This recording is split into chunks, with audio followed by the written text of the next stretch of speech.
What's going on? It's your boy, Mr. I Believe I Can Fly. I just want to let you know today is Fantasy Friday. So, every single Friday we're going to talk about disease/ailment that you can get from being overweight. This week we're going to talk about sleep apnea. What sleep apnea is when you're having one or more pauses in breathing while you're asleep. One thing that can lead to that is having too much fat around your neck from being overweight. This narrows the airway, making it harder to breathe. If you can't breathe, you can't live.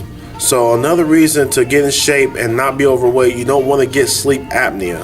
One thing I do want to talk about is when you're looking at labels, because I do a calorie count, but I don't talk about everything that's in the foods. When you're looking at labels, look at the ingredients. The less ingredients something has, the better. So if you're getting something and it has 1, 2, 3, 4 ingredients in it, it's probably at least decent. But when you're taking something like beef or fruit or anything, a drink, sports drink or whatever you're drinking, and you're seeing like 20, 30 ingredients in there and half of them you cannot pronounce, it means something is genetically modified, which can be harmful or not have the nutritional value that you think is going to be inside that product. So make sure that not only you're looking at your calories, but you're looking at the ingredients in what you're eating. The I Believe I Can Fly calorie count. As you can see, age 30, weight 286, workout intensity moderate 3 to 5. And you see what I'm doing. I kind of stopped doing the times, kind of got lazy there, but 200 calories in the morning for the meal replacement, 300 for the 1 pound of fruit. Did strawberries and blueberries this time. Hot head burrito, little bowl, 400 calories, used a different sauce this time. Meal replacement multivitamin. And late night, I got hungry and had 2 slices of pizza, 900 calories. Oh no!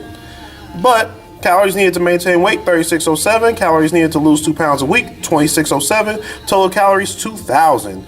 So this was not the normal day that I have, because I normally don't have 2 slices of pizza. However, this is to let you know, if you do something like, let me flip this around so y'all can see me talking to y'all. But if you do something like, okay, you slip up, you eat something you're not supposed to eat, it's not the end of the world. One thing to think about is I did everything perfect up until then. So when I did eat that, it still wasn't as bad as it could have been, because I was only at 2,000 and I wanted to be at less than 2,600 to make sure I'm on the path of losing 2 pounds a week.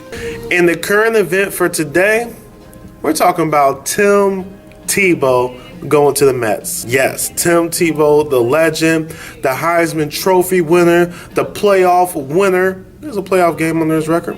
One of the most clutch quarterbacks. The thing about Tim Tebow that's crazy is he's one of the most hated athletes because he had trouble throwing the football. It's a lot of quarterbacks who have trouble throwing the football, but there hasn't been one that's as popular as Tim Tebow. They say Tim Tebow catches a lot of flack because of his religion.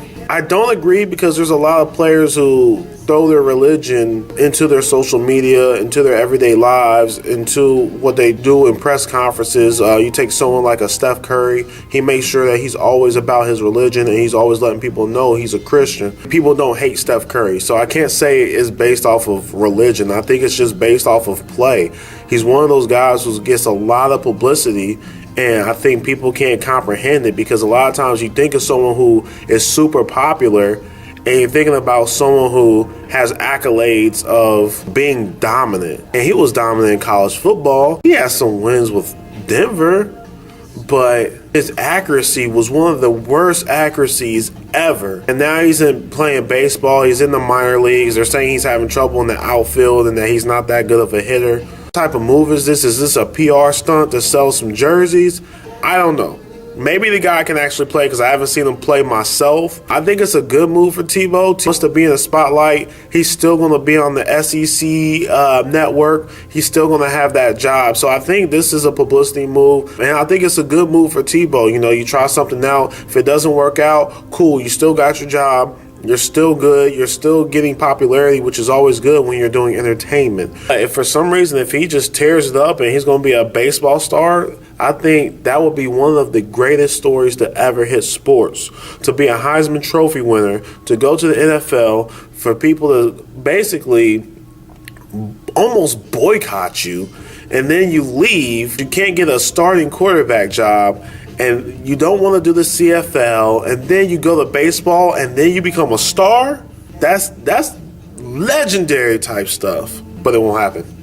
It's Fantasy Friday. You know it's time for the official weigh-in. Last Friday, I clocked in at 287.4. Then I went to San Antonio.